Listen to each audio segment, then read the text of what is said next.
ज्योति जुड़ा जा भौजी रे काली भाई बड़ी बाबू रही टिका लगाता में तोर होठ के लनाइया अरे का कही तकले बिया कहू भौजी रे काली भाई बड़ी बाबू रही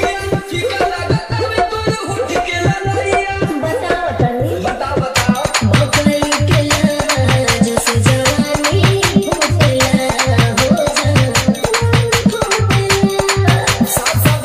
भतर खाना में सुवेला लहर कर खाना में उठेला भतर खाना में सुवेला लहर कर खाना में उठेला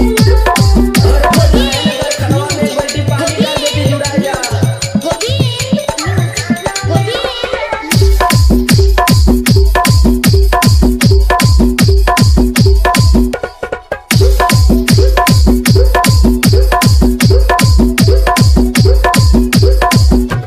तर तर पसीना छूटे पूरे पूरे देहिया टूटे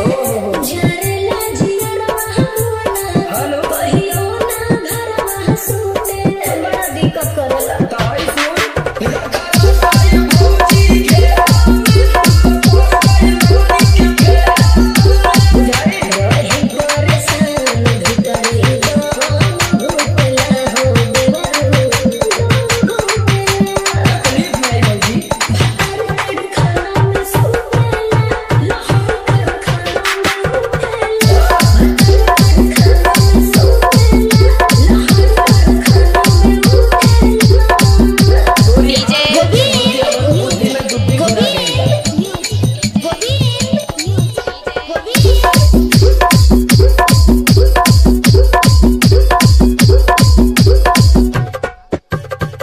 महुआ के जैसे सोमा जी छुए जवानिया गाय छछना है अभिषेक छोड़ी ना कोनिया अरे का कही बताओ तनी तोहर कभी जिंदगी ना सौदी पर तू सदा सौदी हो अभिराम झूलो हाल ना पूछे हो नहीं हाल पूछे ओ नो भतर खाना में सुवेला लहर कर खाना में उठेला खाना में सुवेला लहर